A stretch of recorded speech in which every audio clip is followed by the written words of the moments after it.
Good morning. What a week we had. I guess it started out, even for us, right? It started out with just preparing for the first day of school. And we thought, oh my goodness, first day of school, and life is going to be so crazy. We had no idea, right? This week was really crazy.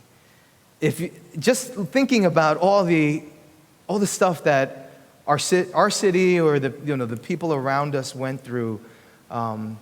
If you have gone through anything, if you're going through a time of struggle right now, like the storm impacted you or something else in any other way is happening in your life, please reach out. Let us know so that we can be a blessing to you. The church is here to help you carry your load. We want to be a part of what God is doing in your life.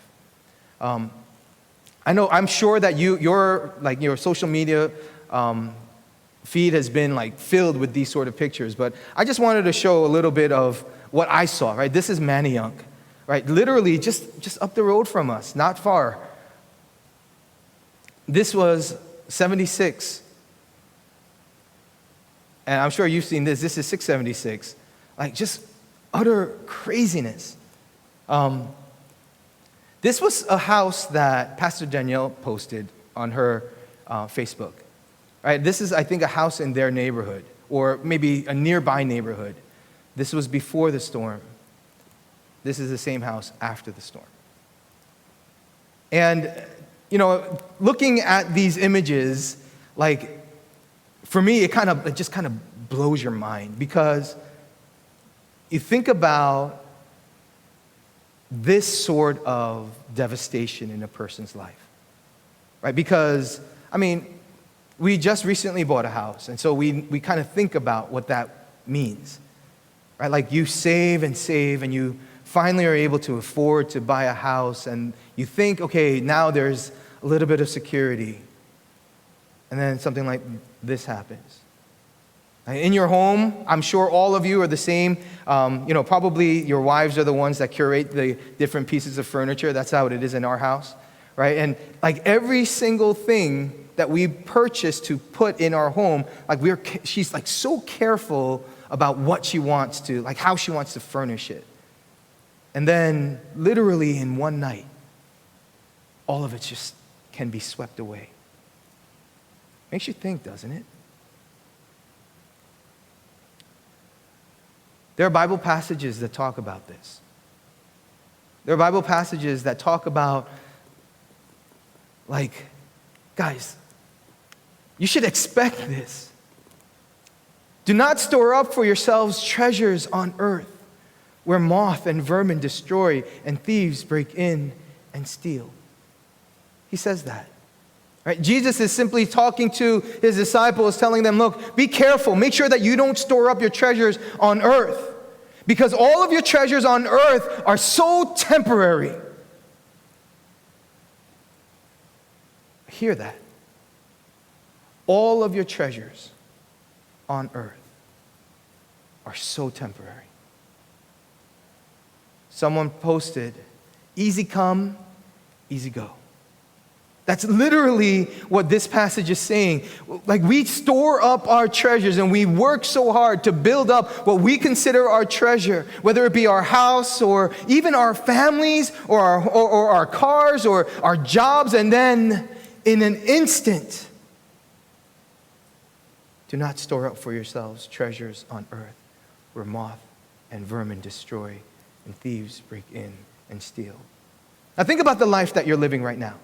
Think about your family, the house that you live in, the car that you drive, the job that you have. And as much as you've been working to build that up, and all of us, we do that, right? We build our careers, we build our families, we build our wealth, we build security. Everything that you've done to build that up, think about how quickly all of that could disappear.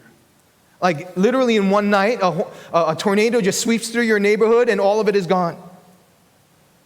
But it's not just that. You make one mistake at work, maybe not a small mistake, maybe a big mistake. One wrong word to the wrong person.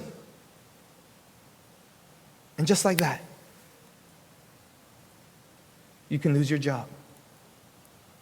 Or what if you make a mistake in your personal life?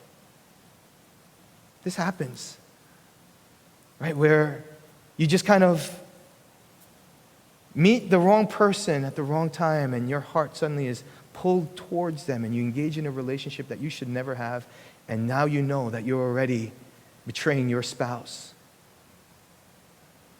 Your life, just like that, can be taken. Like literally, what this passage is saying, your life is so fragile.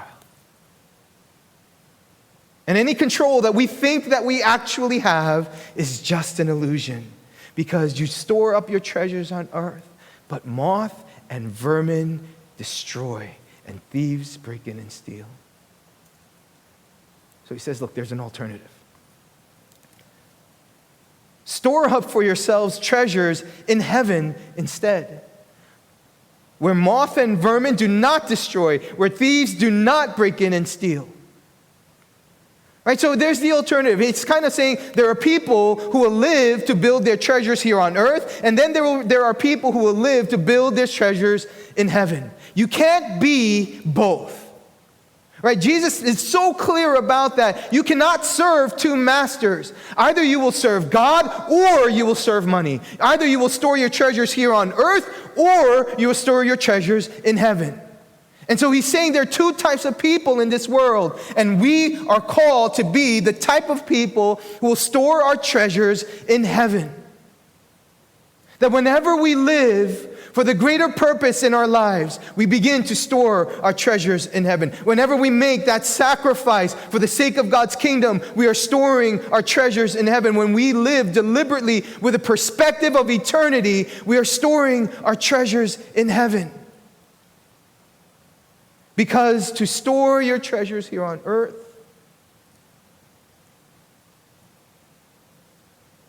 it's risky.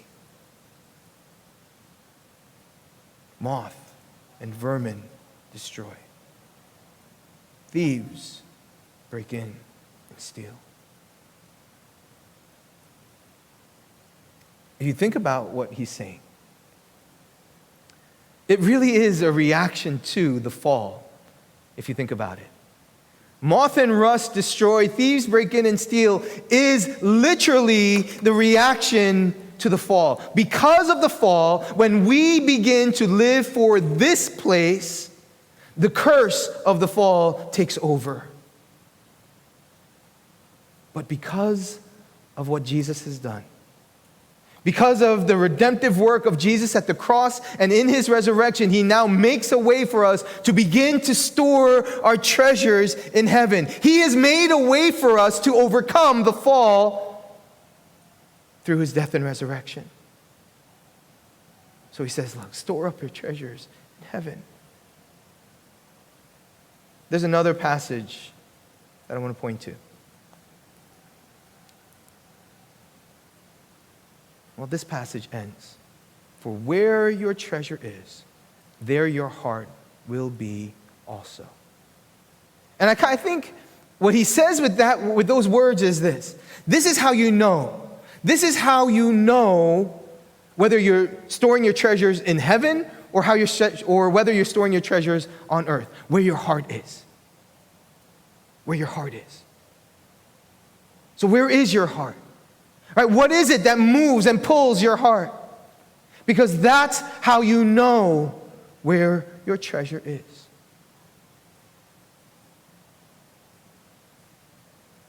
There are, there's this thing that's happening, I think, in the financial world right now called cryptocurrency, right? And years ago, like years and years and years ago, it kind of like came into my ears about Bitcoin. Like it was like someone was just like, oh, you should invest in Bitcoin. And I was like, oh, really? What is it? And they told me, oh, it's all of this about how it's like dark money. I didn't really understand it. But they were like, yeah, this is the money of the future. He said, you should invest in it. Well, what good is it? And they said, well, it's so that you can't be traced on the internet. I was like, what do I need that for? So obviously I didn't invest in it, right? Because what good would it have been? And then Bitcoin went crazy. Right? It literally just went crazy. Right now, I think it's at like $50,000 per one Bitcoin. And I was like, oh man, darn it. I mean, the truth is, I never really even had an inkling towards it. But now I think of it and I think, oh, what a missed opportunity. What a missed opportunity. And my heart is like, oh, darn it. Regret. But then you think about the spiritual opportunities that have been missed. Think about all the times, all the ways that you could have, whether it be spending time in the Word and found a treasure in the Word. Spend time in prayer. Listen to a message or a sermon or share the gospel with someone. Missed spiritual opportunities. You ever regret those?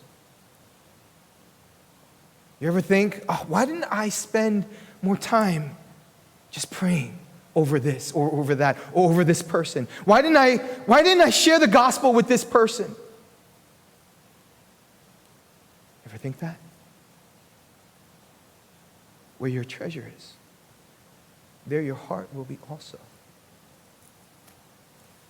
I think of at the end of Schindler's List, Oscar Schindler begins to take an assessment of his life. You know, they hand him this ring, and it says on this ring, he who saves one saves thousands. And he sees all of these people that he saved. And you know what he says? I could have done more. And they say, what are you talking about?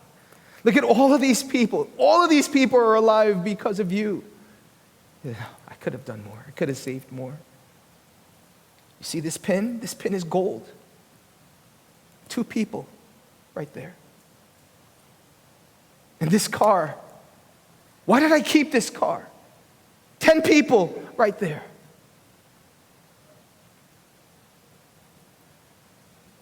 I wonder about us. How we would live our lives. And at the end of it, we'll wonder, why did I waste so much time on Netflix? Why did I waste so much time thinking and worrying about people's opinions of me? Why did I argue with so many people over meaningless things? So much time and so much effort and so much love that was lost. Why? Where your treasure is, there your heart will be also. Where your treasure is, there your heart will be also. The other passage that I wanted to share with you is also from Matthew. He says, everyone who hears these words of mine and does not do them will be like a foolish man who built his house on sand.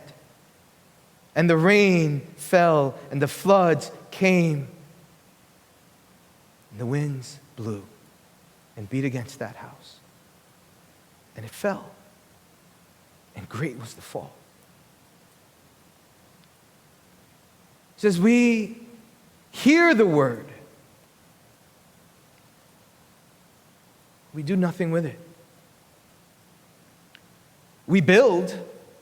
And we build and we build and we build. We continue to try to build and accumulate our own fortunes and our own name and our own reputation. But then the rain falls, the floods come, and the winds blow and beat against the house. Everything that we build, it says, is going to come to a time of testing. And if you haven't done what you've heard, if you haven't lived according to the word, then great will be the fall. There will be incredible destruction.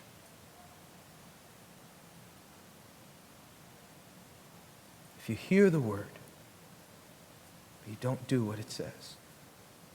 But there is the other side to it. Everyone who hears these words of mine and does them will be like a wise man who built his house on the rock. And the rain fell, The floods came and the winds blew and beat on that house, but it did not fall because it had been built, it has been founded on the rock. The winds, the rain, the floods, everyone faces them. Everyone faces them. And difficulty comes to all people. It's a question of what we're building the house with or on.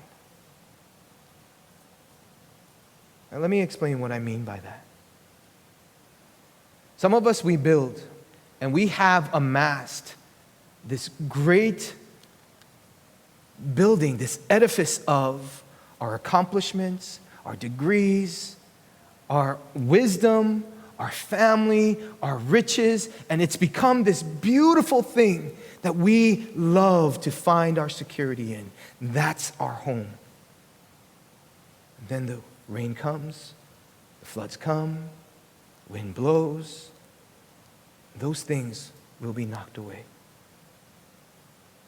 You know, the interesting thing is, I think that no matter who you are, in some way or another, we all have that sort of house. We do.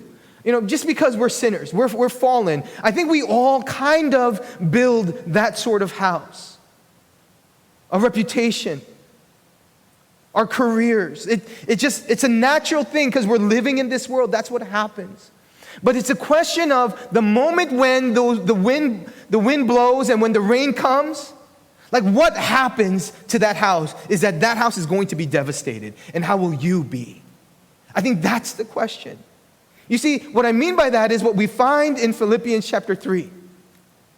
Right, here is Paul talking about himself. He says, though I myself have reason for confidence in the flesh, also, if anyone thinks he has reason for confidence in the flesh, I have more. And so he begins to speak of why he can have confidence in the flesh. He says, circumcised on the 8th day, of the people of Israel, of the tribe of Benjamin, a Hebrew of Hebrews, as to the law, a Pharisee, as to zeal, a persecutor of the church, and as to righteousness under the law, blameless. He says, this was the house that I was building. Right? The house that I was building was one of being circumcised on the 8th day, being a people of Israel, being of the tribe of Benjamin, being a Hebrew of all Hebrews, being a Pharisee. And he says, this is the reason why I can have confidence in a worldly sense. But when I came to know Jesus as Lord and Savior, all of that was washed away. Whatever gain I had, I counted as loss for the sake of Christ. Indeed, I count everything as loss because of the surpassing worth of knowing Christ Jesus, my Lord. For his sake, I have suffered the loss of all things. And I count them as rubbish, in order that I may gain Christ.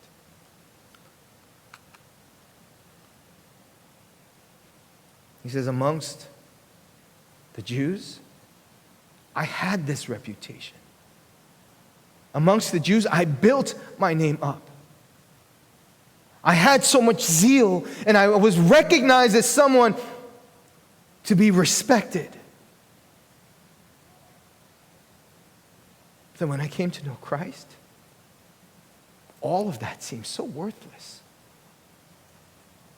When I came to know Christ, I realized that all of that was so meaningless and pointless for me to be living for. That's what I had invested my life for, I'd given my life to, and all of that seemed so meaningless compared to knowing God. All of that seems so meaningless and pointless, worthless, compared to gaining Christ. This past week, seeing these pictures of this devastation reminded me of a story of a family. This is the Smith family. This happened in 2014. Husband's name is Daniel, wife's name is April. Sons are Cameron and Tyler. On April 27th, there was a tornado that blew literally through their home. This was their home. This was after.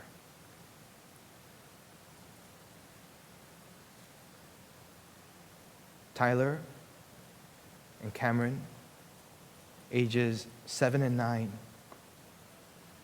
both lost their lives in this tornado. Husband and wife their bodies were completely broken. This is what April looked like in the hospital 2 days later. Her friend had come to visit, began to talk to her about everything that she had gone through and said, "Can I take a picture of you? I won't post it because I know you're going through a lot right now. You lost your sons. Your husband is clinging to his life right now. But maybe one day you might want to share your story." She said, "Show them my picture now. Show them what my God can overcome." In their conversation, she began to say just moments of weeping, like just straight weeping. She says, "I'm going to miss them so bad. But I know they're okay. I don't understand this, but I trust God." Her friends writes these words about her. She is in a tremendous amount of emotional pain, but she's not in despair. There's a difference, and the difference is Christ. I watched an interview that she gave and ended with these words. "It gave me peace to know that with God, 1,000 years is like a day, and a day 1,000 years. And my boys are there hanging out with Jesus. And maybe they'll ask, 'Where's my mom?' And he'll just say to them, 'You'll see her tomorrow.'"